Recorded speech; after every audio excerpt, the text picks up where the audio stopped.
Rhode Island's first safe injection site is set to open soon in Providence. The center will allow people to use illicit drugs under supervision with trained staff ready to treat an overdose or offer addiction recovery services. Globe Rhode Island reporter Steph Machado had a poignant story this week about how a city councilwoman actually changed her mind on this difficult topic. Steph joins me now live in studio. Thanks for being here. Thanks, Kayla. So first of all, tell us where this safe injection site will be.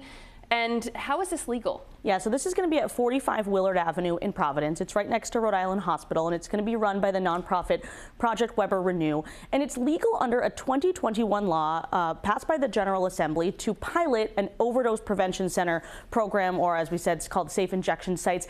And it took so long to get a center open that this law actually was supposed to expire earlier this year, so they extended it until 2026. Rhode Island is the first state to authorize such a center, although it has been authorized at the municipal level in New York City, and there are centers in other countries. And there was some hesitancy about allowing this type of facility, though it ended up being approved by wide margins in the General Assembly. It also passed unanimously by the Providence City Council. Tell me a little more about Councilwoman Mary Kay Harris's change of heart on this subject.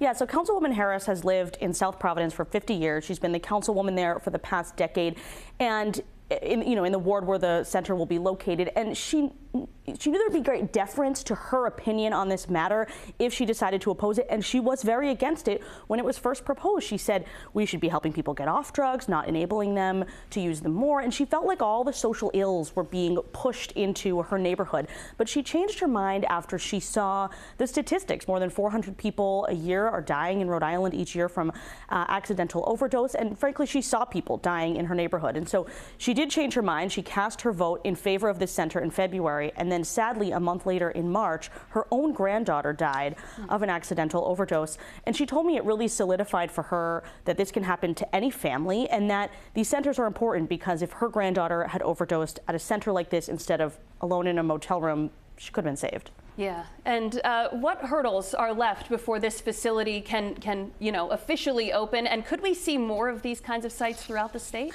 Yeah, so they still need a final license from the Department of Health, and they need some paperwork for the city fire marshal, but it does seem like they're on track to open very soon. And yes, there could be centers in other cities and towns. The Department of Health tells me that no one has applied for a license anywhere else.